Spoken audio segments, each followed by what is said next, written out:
Hello YouTube, Dave here again. So today I'm going to be making a mage character for the Dragon Age role-playing game. So if you saw yesterday's video, I made a warrior. Warriors and rogues are fairly similar, so I don't really necessarily plan on making a rogue, but I do want to show the steps going into making a wizard with some of the things that they have, or a mage I guess would be the one to how they refer to it here. I did fill in some of the basic information, including some of the things that I just get standard for making a first level character, as well as just a little bit of information here. So I'm making an elven apostate by the name of Loreth. 22 years old, 5'6", 115 pounds, level 1, and a mage. So mages for weapon types, they get brawling and staves. So I just wrote those down. I've also got the basic starting equipment, as well as I was able to choose one weapon along with the wand that I use to cast my spells. And so that's the basic information. I haven't filled in the damage or anything yet. The first thing I want to do is get my ability scores, or my abilities, down. Now, for the mage, cunning, magic, and willpower are the primary abilities. So those will be I already shaded those in. And I'll show that off when I actually get to the mage class as well. But the first thing I want to do is get my ability scores, or my abilities. So, roll 3d6, and I'll do this on camera. Ooh, okay, this is one that I'll definitely be swapping out. So that is a total of 15, which I believe gives us a +3. So let's just have a look here. Character creation, so 15 is a 3. So that's what we have right now. I'm going to write that in kind of light because I'm pretty sure I'm going to be getting rid of that, or swapping that with another stat. Ooh, okay, and we got a 12, so we got a 16. I guess that was actually a 17, if I think I added that first one wrong, but anyway, regardless, that is another 3, so in Constitution. Wow. Now, of course, the ones that I actually rely on are probably going to be poor. Why don't we actually zoom in a little bit here so you can see the numbers being rolled. So that is 14, and 14 gives us a modifier ability of 2. So in cunning we get 2. It's not terrible. Dexterity is going to be a total of 10, which I believe gives us a 1. So I'm okay with that. So magic. Magic is 14, and 14 gives us a 2. So that's actually not bad. I may not switch that with communication. We'll see what else we get here.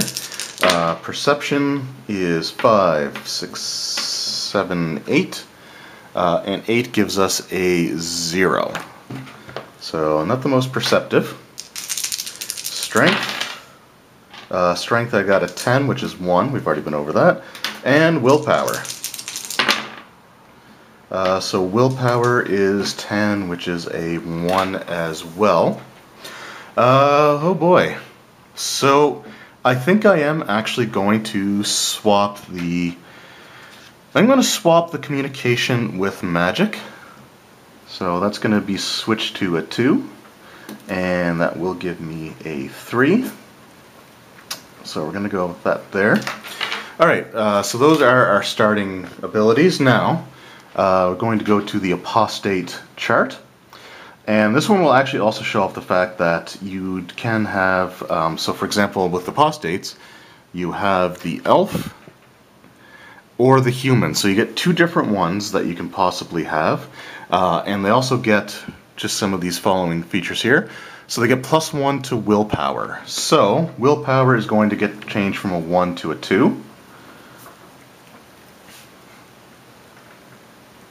So we'll keep that as that. They also get the focus in natural lore or willpower self-discipline. So I'm actually going to put it in self-discipline. That was self-discipline, right? Yeah. All right. And And I also get to speak and read the trade tongue. So speak / read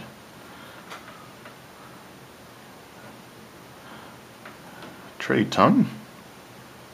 Alright, and then I get to roll twice on the apostate, the elven apostate chart. So like I said, they are different from what we have for the human ones. So let's go ahead and roll those. So it's just 2d6, and I roll that twice. So the first roll that I got was a 5, which gives me a focus on cunning cultural lore.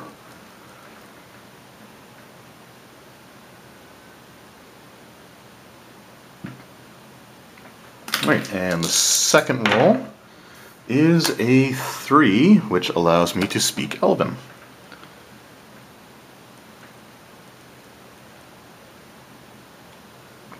Alright, and that's what we have for that part of the character there.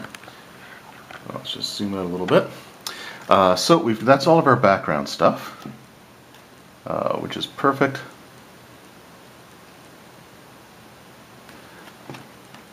Alright, and now we go to our Mage class.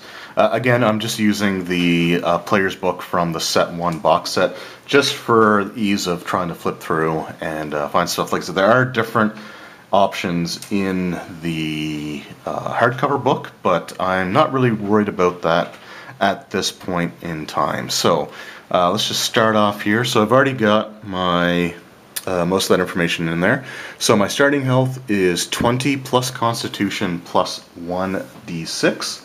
So my Constitution is 3. So that is 23 and 2. So I have health, starting health of 25, which is not bad. Alright.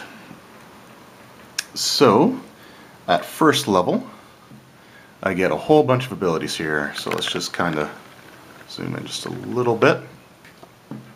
Oh, get that to focus.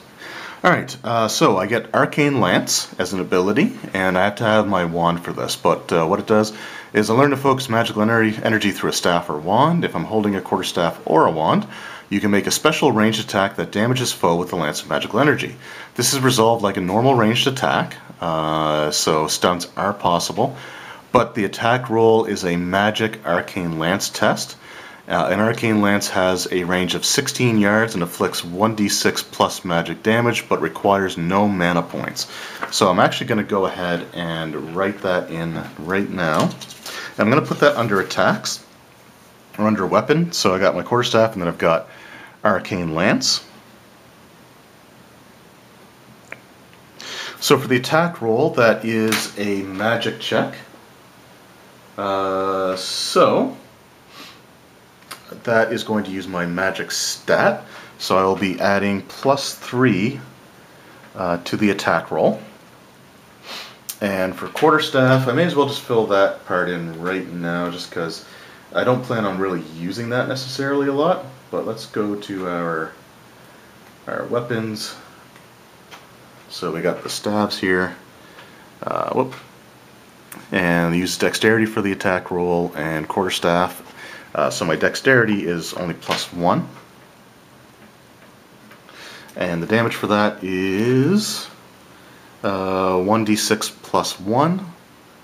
And I get to, that's a weapon attack, so I get to add my strength to that as well, which is +1 as well. So I get, for the quarterstaff, it is 1d6 plus 2. And the Arcane Lance is 1d6 plus my magic, so that's going to be 1d6 plus 3.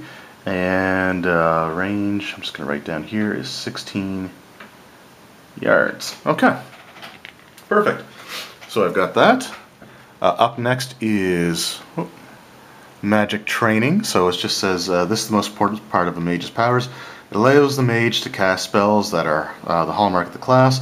Magic training gives you 3 spells to start with, and you can gain more through talents and class powers. So, alright, so I am going to, so I get magic training, so I get 3 spells. So I'll just make a note of that here.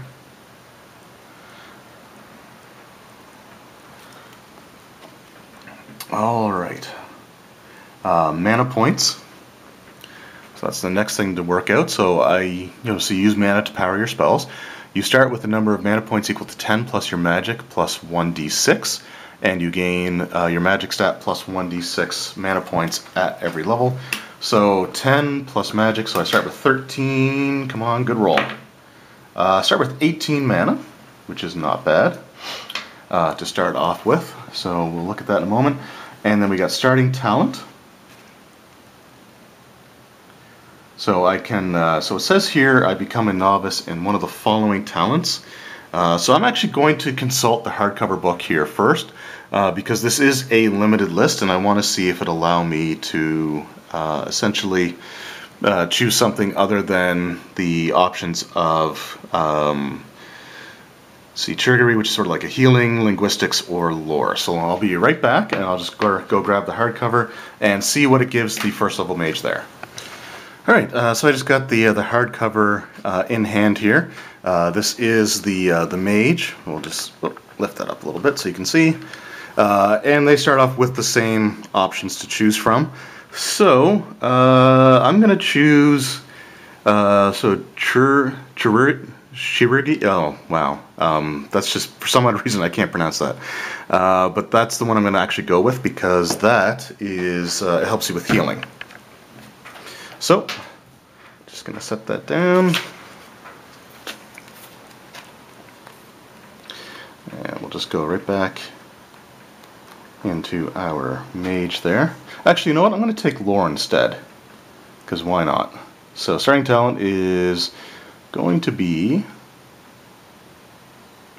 lore, which I need to find that one now.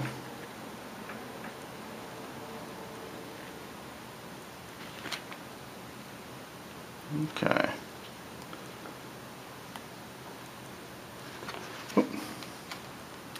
Alright. Okay, right, that's a talent. So, under languages and talents, so I'm just going to put lore, and that is journeyman. So, the lore talent,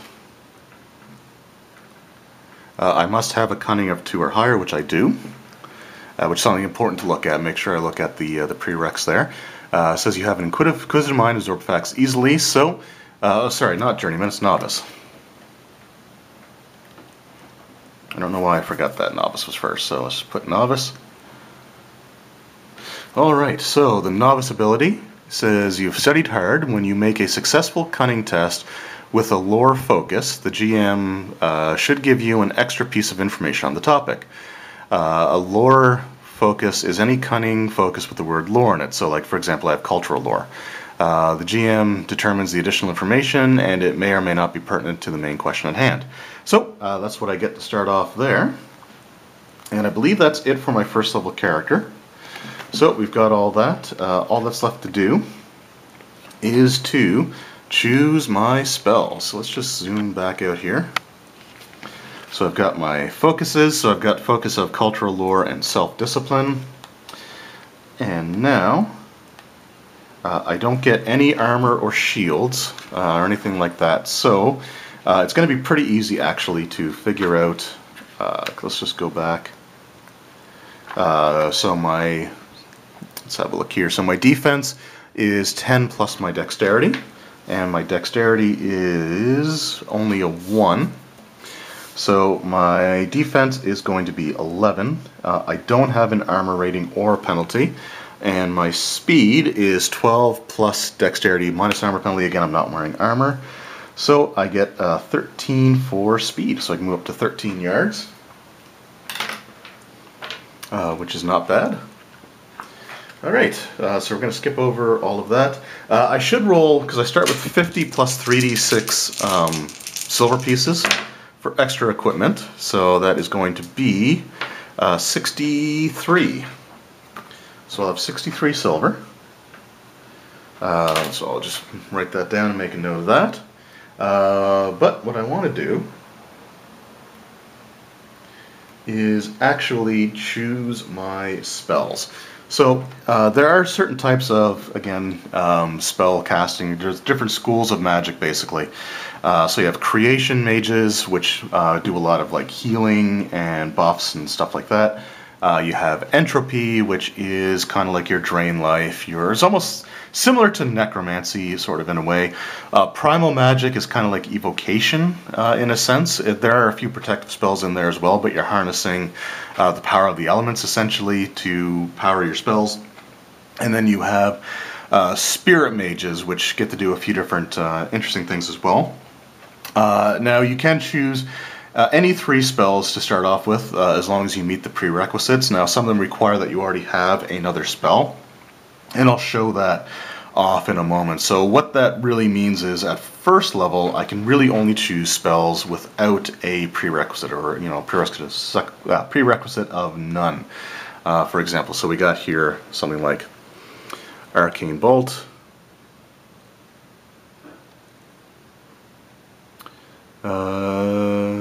You know what, this may not be the best page to show them off on, only because it doesn't... Alright, let's grab the hardcover here.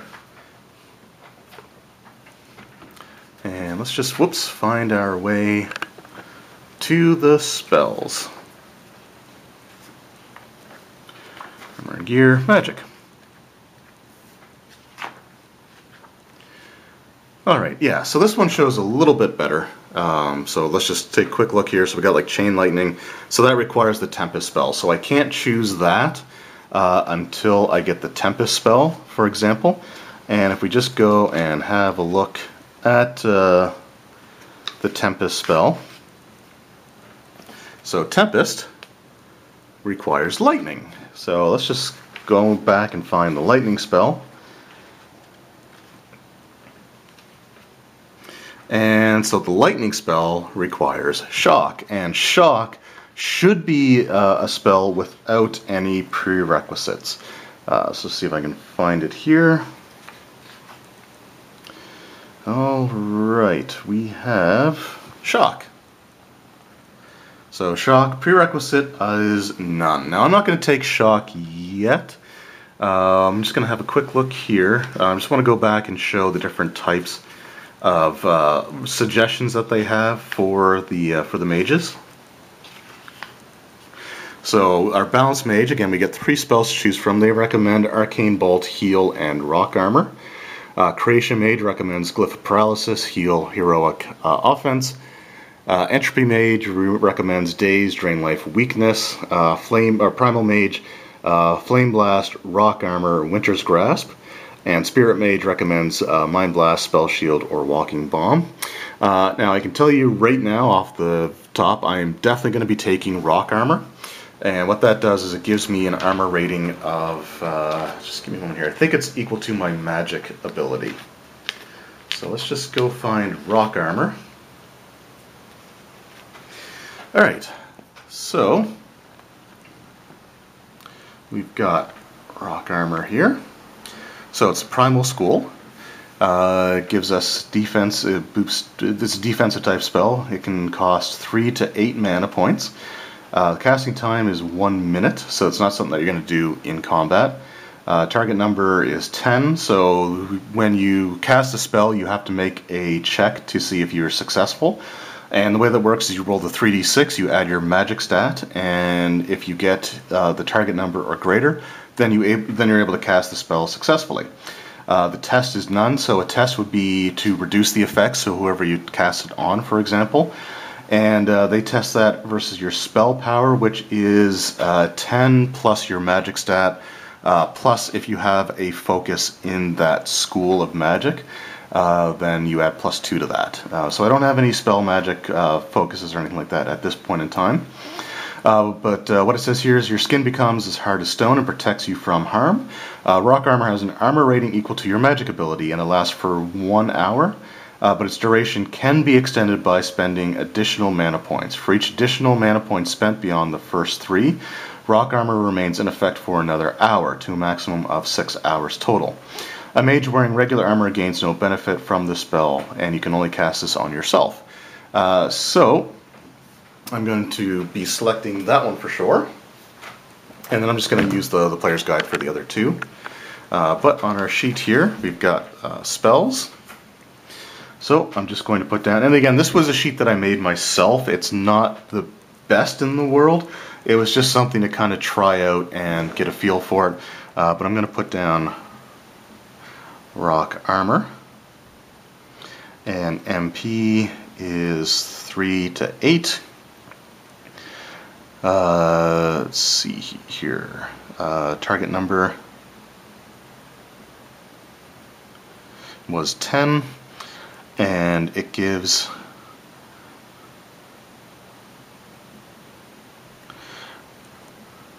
armor rating equal to magic. Duration 1 hour. But I can spend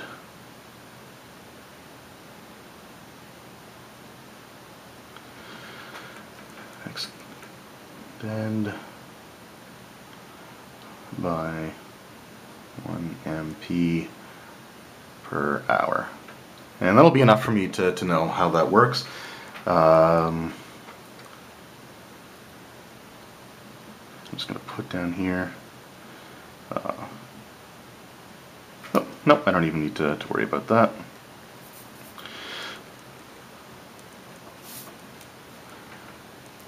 By 1 MP per hour for each MP spent above 3. Okay, so that's perfect. So that lets me know how to cast rock armor, or what rock armor does. And I would definitely want to make a greater or bigger sheet, and actually have one just for spells if I were to do an ongoing campaign, which the book actually does have that kind of sheet in there. But that's what we got there. Now I have 2 more spells to choose, and I'm pretty sure I already know what I'm going to be taking. Whoop. So yeah, I'm going to take. I think that was the balanced one I'm going to end up probably taking overall, isn't it? Arcane Bolt, Heal, and Rock Armor. So yeah, that's what I'm going to take. So I'm going to take actually the Balanced Mage suggestion at this point in time. So the next one is going to be Arcane Bolt. So I'm just going to write down Arcane Bolt.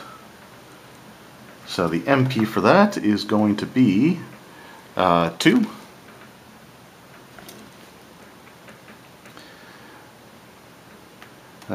Target number, so again, this is just shorthand stuff for me to know, is 10, so it's going to be relatively easy to cast. It does have a test, however. So test is, let's see, acrobatics.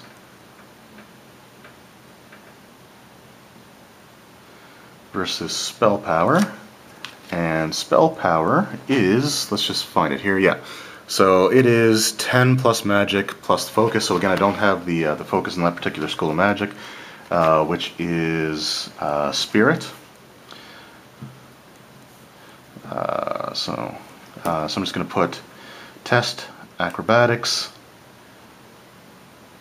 and actually up here, just going to write in spell power, which is right now equal to 13. Right, and on a hit, it does 2d6 damage, and with, let's see here, with bonus damage equal to the casting roll's dragon dice. So that's pretty cool. And it only does half damage, or only does 1d6 on a save. Whoops. So we'll do damage. 2d6 plus dragon die on casting roll, or 1d6 on, I'm just going to put save because I know what that means. So if they make the proper test, if they get a dexterity acrobatics result of 13 or greater, then what that means is they're only going to take 1d6 damage. And then the last one we're going to write down here is going to be heal. So heal is mana points is 1-3, so I can spend 1, 2, or 3 points. And I don't really need to know too much more. Target number is 10. So again, all these spells I'm getting to start off with no prerequisites are going to have a target number of 10 to cast, which is good. And so what that does, you can choose to spend up to 3 mana points. For each mana point spent, target gets 1d6 health back. So heal 1d6 per MP spent. Alright, and that's basically it. I'm not too worried about all the other equipment. I could show that off when I do the video showing like the combat system. The only stuff that I would end up taking again would be things like a bedroll, maybe some other stuff along those lines. I'm not going to worry too much about other weapons because I have a wand and a staff, which I can channel my magical energies through for both of those. Things like, basically, just show the chart off here a little bit. So, things that I might take might be like a pint of oil and some lamps, like a lantern or lamp. Rope, obviously you're definitely going to want with rope, maybe a few spikes. Not tent, but a bedroll, which I think costs 10 silver pieces. It's just not listed in this particular book. And just things along those lines. So I'll fill that out and I'll just show it off briefly in the combat video. But that's basically the creation of the mage character. So again, I went with apostate. I could have also chosen circle mage. Those are the two options for mages. At a basic glance, there may be some other ones, like if I choose anything from Tevinter, I might be able to make a mage through that from the hardcover. But again, I just wanted to focus on something quick and simple for this. And the main thing I wanted to get across is the mana points, spell power, and the spell abilities here. For mana, you do regain mana back after you rest. So I'll just have a quick look here. Because it does work a little bit different than hit points. You can take a breather, I think it's called as well, after combat to regain 1d6 hit points back as well. So regaining here, so I can regain mana points by resting. So for each full hour of rest that I get 1d6 plus my magic back in mana points, or if I do an 8-hour rest, I get them all back. So just quickly again, let's just say my character, let's just write in armor rating here, because I do have that. Armor rating 3 with rock armor. So let's just say I wanted to cast rock armor right now. The target number is 10 to be able to cast the spell successfully. So if I roll this here, okay, so I actually get, and I actually would have stunted here, which is kind of neat, but I'm not going to worry too much about that now. But basically, my roll is the 3d6 plus my magic stat of 3. It does equal or exceed the number 10. So I get rock armor, and let's just say that I spend 5 points on it. It'll last for 3 hours, and that gives me a armor rating of 3 at this point for any physical attacks made against me.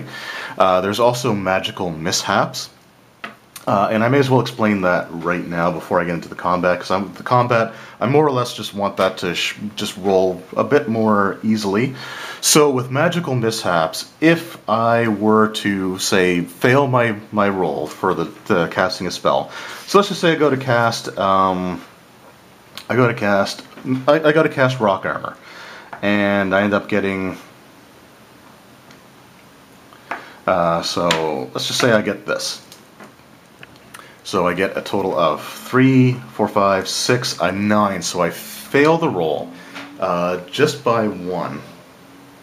And I just want to see if magical mishaps are in the core book here. Oh, actually, you know what? I don't have to worry about that because you can't get a magical mishap on a spell that doesn't have a prerequisite.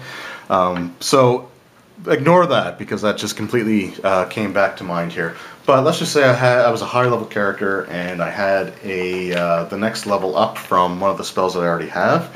It does have a prerequisite, it does have a requirement. So let's just say I want to cast Arcane Shield. And that requires Arcane Bolts. Now I have Arcane Bolts. Let's just say I failed that roll.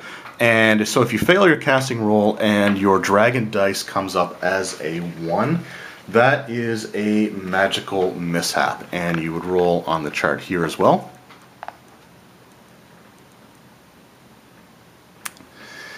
So magical mishaps. All right. Yeah, so what would happen then is I would have to make a willpower self-discipline roll. And let's just say I fail that, but let's just... Ooh. Okay. So let's so it's against the target number of the spell again. So let's just say this is what I got for my willpower check. Self-discipline, even with all the bonuses that I get to add. Actually, let's just get a lower number there. Alright, so let's just say that's what we got. Basically, I failed the self-discipline check, and that triggers a magical mishap. So that's what would show up then. So what I would do is I would look at the result of the dragon dice and determine what happened. So the dragon dice in this particular instance was a 2. So we'll just zoom in a little bit on the chart here. So here are the options. We got Mana Drain. Mana Burn, which is what I ended up getting, so I would lose health equal to twice the spell's original cost. So let's just say I was casting a spell that cost 4 mana points. I would take 8 damage. I would lose 8 hit points because of that. There's also Backlash, which is the shock of the mishap leaves the mage unable to cast spells for 1d6 rounds. Misfire, which the spell goes off, but it targets an ally rather than an enemy, or vice versa. Or it has the opposite effect. So let's just say I went to go cast a cure spell on one of my allies, and I failed the roll. I failed the discipline check. I had a 1 on the dragon dice for the spell casting, and so it could end up harming the person more than healing them. Or if it was a damaging spell, it might end up healing them instead of dealing hit point damage if it was on an enemy. So there's a few different things that can happen there. There's also Lost in the Fade. So for 2d6 minutes, I'm considered basically helpless while the character's essence wanders the Fade, which is sort of like the dream realm. Which means that I am helpless and would be vulnerable to a coup de grace. And if I got a 6, for example, on the dragon dice, you go through what's called the harrowing. So the harrowing is the same as Lost in the Fade. However, I have to make a willpower, self-discipline, or faith check every 2 minutes that I am in the Fade for. And if I fail, I get possessed by a demon. And if that happens, I become an abomination, and the character is effectively dead, and the Dungeon Master takes control of it. So that could be really, really bad. Now again, with this particular character, because I am first level, and because none of my starting spells have any sort of prerequisite, I can simply go ahead and cast spells without having to worry about mishaps occurring. But I kind of wanted to point that out in this particular video because it won't be part of the combat video that I do tomorrow. But again, I just wanted to get that out there and show you guys how to make a mage, some of the basics of magic, and we'll see it all in effect along with my fighter or my warrior tomorrow when I do a combat demonstration against a group of probably Genlocks. Anyway, I hope you enjoyed the video. I hope you found it informative, and we'll see you next time. Take care.